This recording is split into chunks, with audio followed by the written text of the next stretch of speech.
금수저, 은수저, 흙수저 막 이런 얘기를 하는데 저는 이제 친부모님이 누군지 모르고 양부모님에게 입양이 됐기 때문에 저는 그 숟가락 논쟁을 생각을 하면 나는 숟가락이 없이 태어났어 라는 생각을 하거든요. 그래서 제가 가지고 있는 삶에 대한 기본적인 태도가 뭐냐면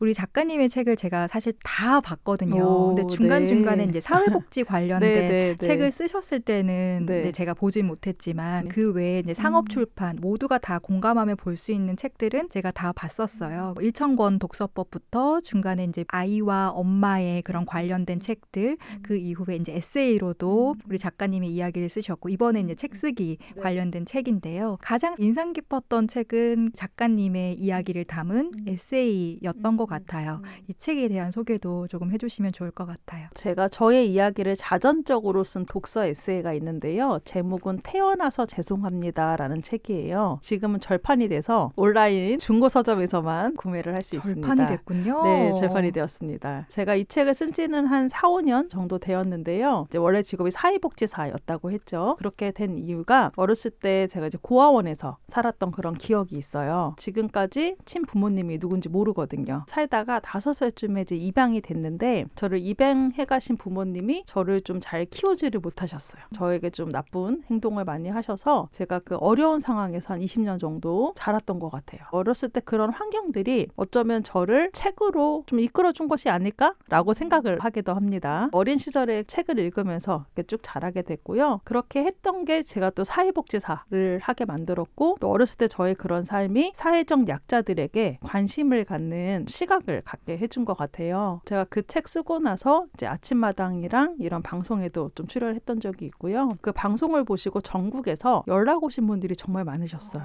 저를 아는 분들이 아니라 나도 너처럼 어렸을 때 고아원에 살았던 경험이 있어. 나도 너처럼 양부모님에게 학대를 받았던 경험이 있어. 네. 너하고 만나서 이야기를 좀 한번 하고 싶어. 그래서 제가 대전까지 가서 만났던 적이 있어요. 아, 직접 가셨던 거예요? 그리고 저희 집 근처로 찾아와서 만났던 그런 부부도 있고요. 내 이야기가 저 스스로만 생각했을 때는 나에게 되게 아픔으로만 끝났는데 다른 누군가에게 공감이 되고 그분들이 자기 이야기를 털어놓는데 용기를 내주는 그런 이야기가 될 수 있구나라는 생각이 들어서 되게 감사했던 그런 경험이 있는데 저는 보통 책을 쓸 때 제 책을 읽을 독자를 생각하면서 책을 쓰거든요. 그런데 태어나서 죄송합니다. 이 책은 저를 위해서 쓴 책이에요. 제가 이제 딱 40을 앞두고 나서 저의 지난 삶을 돌아봤을 때 한 번은 그 이야기를 하고 좀 마음을 털어놔야지 제가 가벼운 마음으로 앞으로 저의 삶을 좀 자신 있게 살아갈 수 있을 것 같더라고요. 그래서 되게 용기 내서 쓴 그런 책인데 그 책의 출간까지 에피소드가 굉장히 많아요. 원래는 다른 주제로 에세이 제안을 받았다가 제가 아무리 글을 써도 자꾸 제 어린 시절 이야기를 하게 되는 거예요. 그래서 자전적 에세이를 써서 원래 책을 내려고 했던 출판사랑 책을 못 내고 다른 곳에 투고를 했어요. 그 투고한 곳이랑 계약을 했는데 출판사가 망한 거예요. 그래서 이미 계약을 진행하고 나서요? 네, 그래서 계약이 해지가 됐어요. 그래서 저를 담당했던 편집자님이 본인 출판사로 제 원고를 갖고 가고 싶다고 해주셔서 감사합니다 했는데 거긴 이제 인문 에세이를 또 안 내는 출판사인 거예요. 그래서 또 좌절이 됐어요. 제가 너무 이제 상심해서 브런치라고 하는 사이트에 제가 쓴 글을 이렇게 쪼개서 몇 개를 올렸거든요. 그걸 보시고 또 어떤 분이 책을 내고 싶다고 관심을 보인 거예요. 그 책은 계약서를 4번을 썼어요. 3번을 해지당하고 결국 4번 만에 우여곡절로 나온 책인데 제가 썼던 책 중에서 태어나서 죄송합니다. 이 책은 나랑 같이 좀 묻혔으면 좋겠다. 그렇게 저한테 좀 의미 있는 그런 책입니다. 굉장히 의미 있는 책이고 또 그걸 통해서 다른 분들께도 위안이 되고 뭔가 공감이 되는 그런 책인데 왜 태어나서 죄송합니다라는 제목을 만드셨는지 그쵸. 전 책을 다 읽고도 이 제목이 아니라 전한나라는 그 사람에게 응원하는 제목이었으면 좋겠다 이런 생각이 사실 들면서 조금 속상하기도 했었거든요. 책 표지에 그 제목이 들어가잖아요. 그리고 책 제일 마지막에 에필로그 프롤로그에 들어가는데 제가 그런 마음으로 40년 동안 살았어요. 내 존재 자체가 너무 미안한 존재로 왜냐하면 제가 양부모님에게 가장 많이 들었던 이야기가 너는 왜 태어났니? 너는 태어날 가치가 없는데 왜 공기를 오염시키냐? 약간 이런 식으로 그런 이야기를 많이 듣다 보니까 항상 저는 제가 태어난 게 너무 미안한 그런 사람이었어요. 그런데 책 제일 마지막 문장을 제가 뭐라고 썼냐면 태어나서 참 다행이다. 이렇게 이제 책이 끝나거든요. 그 책을 사셔서 사인을 받으러 오신 분들이 있어요. 그럼 제가 뭐라고 사인을 해드리냐면 김아진님 태어나 주셔서 감사합니다 라고 제가 사인을 해드리거든요. 제가 사실 제일 듣고 싶었던 말이 태어나줘서 고맙다. 태어나서 참 다행이다. 이 말을 모든 사람들에게 해드리고 싶어요. 그래서 오히려 역설적으로 그런 제목을 썼던 거예요. 그 존재 자체를 굉장히 인정받고 싶은 마음이었는데 그쵸. 그게 이제 마흔이 될 때까지 내 존재에 대한 인정을 못 받으니까 내가 가장 듣고 싶은 말을 마지막에 쓰셨던 거군요. 태어나서 죄송합니다도 사실은 자전적 에세이긴 하지만 중간중간에 내가 읽었던 책들을 소개도 하기도 하고 또 여기에서 나는 이런 영향을 받았다라든지 중간중간에 책들이 나와 있어서 저는 사실 거기에 소개돼 있는 책들을 나도 한번 읽어봐야지 하면서 읽기도 했었거든요. 소개했던 책 중에서는 어떤 책을 우리 구독자님들 영상을 보고 계신 분들께 추천을 해주신다면 어떤 책을 좀 소개해주고 싶으세요? 제가 소개해드린 책을 안 좋아하실 수도 있을 것 같은데요. 제가 좀 좋아하면서 읽을 때마다 좀 새로운 맛을 주는 책이 있어요. 여러 번 읽으셨군요. 네, 그래서 니체의 차라투스트라는 이렇게 말했다라는 책인데요. 그 책에서 사람의 생애를 낙타와 사자와 노인 이렇게 표현을 하고 있는데 그 책을 읽으면서 우리가 태어나서 장성해지고 노년기로 가는 이 삶에 대해서 굉장히 많은 생각을 하게 해주더라고요. 근데 처음에는 너무 어려웠어요. 그래서 읽다가 포기하고 이거 굉장히 여러 번 했었던 그런 책인데 1년에 한 번 정도는 그 책을 다시 꺼내서 읽어보거든요. 근데 읽을 때마다 조금씩 눈이 밝아지는 느낌인 거예요. 혹시 이전에 읽었던 분이라도 이제라도 한번 다시 읽어보시고 어려울 수 있어요. 네, 그러신 분들은 내년에 또 다시 한번 읽어보시면 조금씩 눈이 열리는 이런 기분을 볼 수 있지 않을까 생각을 합니다. 고전이 그런 것 같아요. 예전에 내가 10대 때 읽었을 때 이 책은 이렇게 다가왔는데 또 한 10년이 지나서 20대가 된 내가 이런 고민으로 이 책을 읽었을 때는 또 이런 답을 주기도 하고 40이 넘어서 읽어보면 내가 10대 때 읽었던 이 책이 이런 의미가 아니었네 라고 다가오기도 하더라고요. 작가님이 추천해 주신 책들을 제가 여러 권 읽어봤는데 방금 말씀해 주신 책도 다시 한번 읽어봐야겠다 이런 생각이 들었습니다. 제가 좋은 책이라고 생각하는 기준이 뭐냐면 두 가지가 있어요. 한 가지는 책을 읽기 전과 읽은 다음에 나의 행동이 달라지게 하는 책이 있어요. 생각의 변화까지 오는 책에서 끝나는 책들이 굉장히 많은데 나를 행동하게 하는 책이 첫 번째로 좋은 책이라고 생각을 하고요. 또 하나는 내용을 알면서도 다시 읽는 책. 저는 이 두 가지가 제 기준에서는 좋은 책의 기준이라고 생각을 하거든요. 제가 지금 말씀드린 추천하는 책들도 행동하게 하고 다시 읽어도 좋은 책이었고요. 제 책들도 그런 책이 됐으면 좋겠다 하는 소망이 있어요. 충분히 그렇죠. 지금 하루에 한 권씩 이제 14년간 책을 읽으셨으니까 정말 많은 책을 보셨을 텐데 작가님이 말씀하신 것처럼 굉장히 나는 아날로그적인 사람이다. 그래서 아마 종이책을 많이 읽으실 것 같아요. 그 많은 책들을 어떻게 관리하시는지도 궁금한데 이걸 한번 소개를 해주신다면요. 저는 기본적으로는 사서 보는 걸 좋아해요. 책에 조금 돈을 좀 쓰는 편인데요. 사서 이제 보다 보니까 집에 책이 굉장히 많이 있죠. 책을 읽고 나서 이 책을 보관을 할지 버릴지를 제일 먼저 판단을 합니다. 어떤 책을 버리냐면 요즘에 이제 AI가 만든 책들도 많이 있고요. 공저로 쓰는 책이나 인플루언서들이 쓰는 책 중에서 보관할 가치가 없는 책들이 좀 있어요. 그래서 그런 책을 조금 냉정하게 버립니다. 버리고 나서 살아남은 책은 도서관처럼 책을 분류를 하고 있어요. 우리가 책 뒷면에 보면 바코드 번호가 있는데 이 바코드가 이 책의 정체를 알려주는 주민등록 번호예요. 그래서 예를 들면 전한날 책쓰기 수업 뒷면에 보면 바코드가 9789898072323이 있고요. 제일 뒤에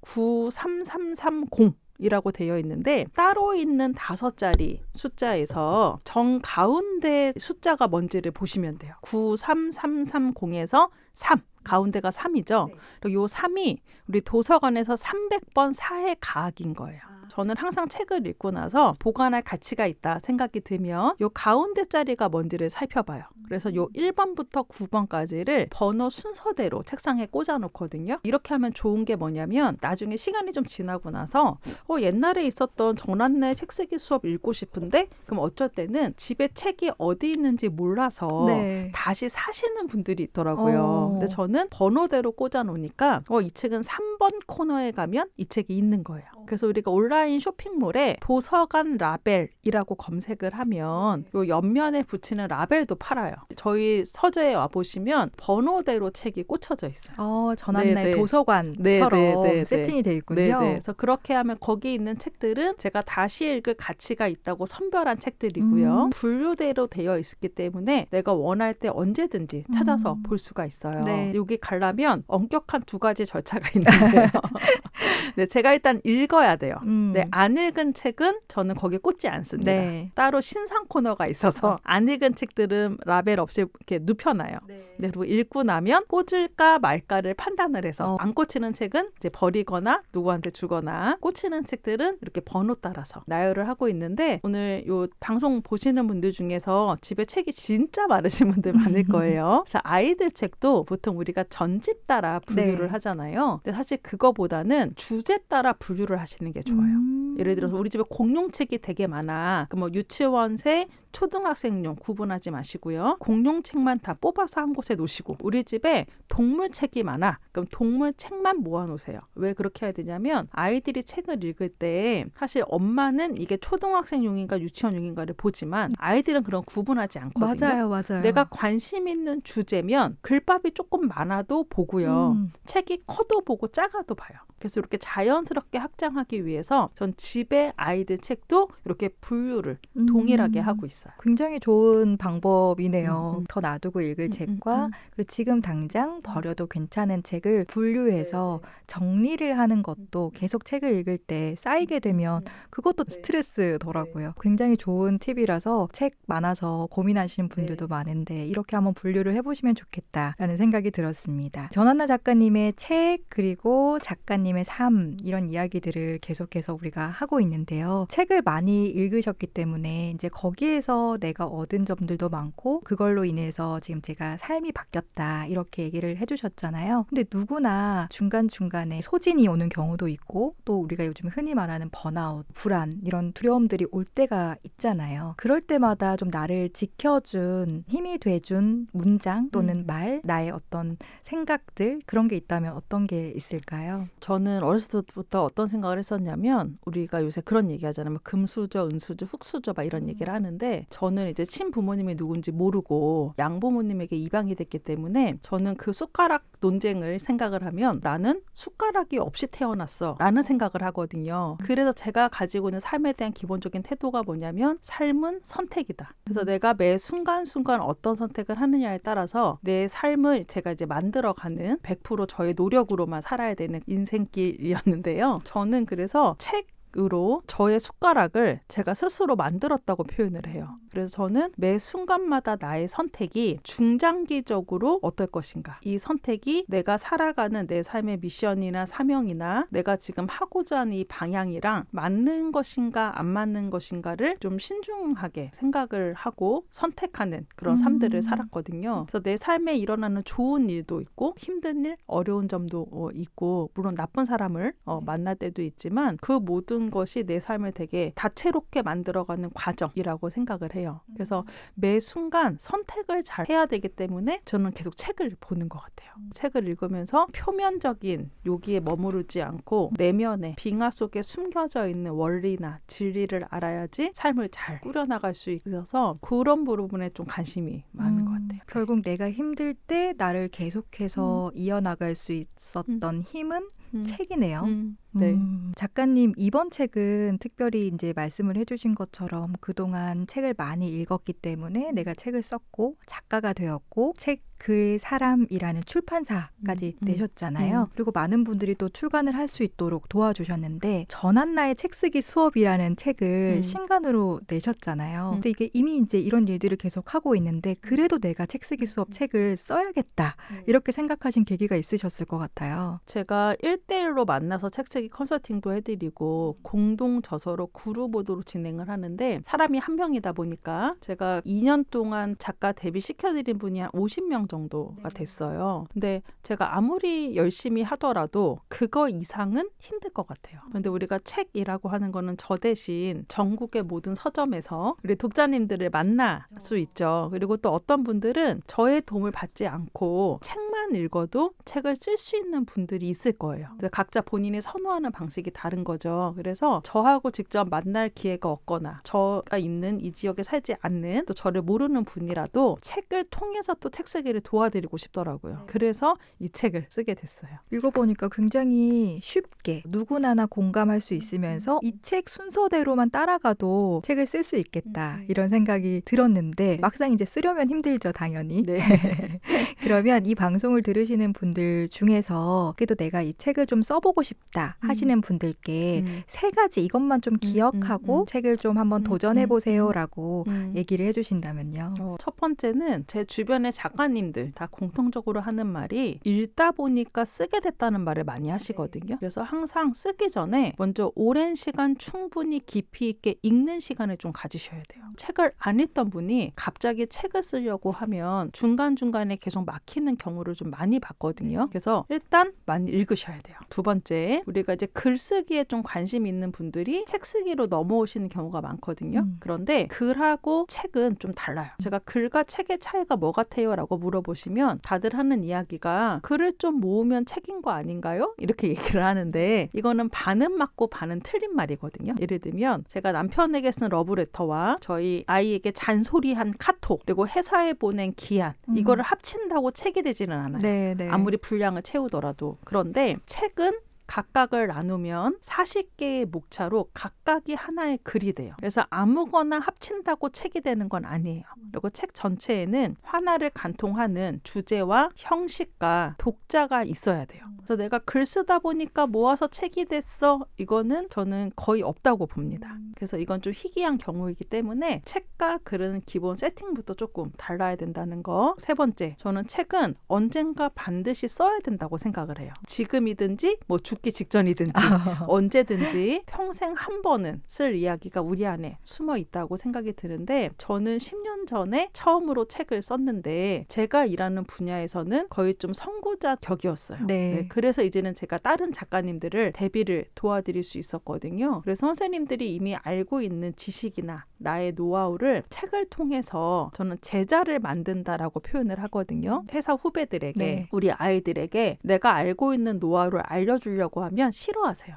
엄마 또 잔소리하네. 맞아. 아니 우리 상사가 지금 나한테 일 시키는 거야? 뭐 싫어하거든요. 그런데 책을 쓰시면 우리 책의 독자는 이 책을 돈 주고 사서 일부러 제 책을 읽어주는 분들이거든요. 그렇죠. 찾아서. 네, 일부러. 그러니까 이분들은 스스로 돈을 내고 이 사람의 노하우를 알고 싶어 해서 책을 보는 거기 때문에 저는 언젠가 반드시 책을 써야 되고 책으로 제자를 만들어라 라고 이야기를 합니다. 김아진의 W 이제 마지막 마무리를 좀 하면서 항상 영상을 보고 계신 구독자분들 그리고 시청자분들에게 제가 작가님이 질문을 하나 던져주세요라고 얘기를 드리는데요. 전한나 작가님은 나 지금 책 한 권 써야 되는데 이런 분들이 계신다면 생각할 수 있는 질문 한 가지를 던져주시면 좋을 것 같아요. 저는 책 쓰기를 할 때 써야지 라고 마음을 먹으면 첫 번째로 드리는 질문이 언제 어디서 책을 쓸 수 있는지를 먼저 정하세요 라고 말씀을 드리거든요. 예를 들면 저는 아침에 6시 일어나서 7시까지 1시간 부엌 식탁에서 책을 썼어요. 이런 식으로 내가 나의 하루 중에서 1시간 정도 시간을 낸다면 어떤 장소 어디서 책 쓰기를 시작할 것인가.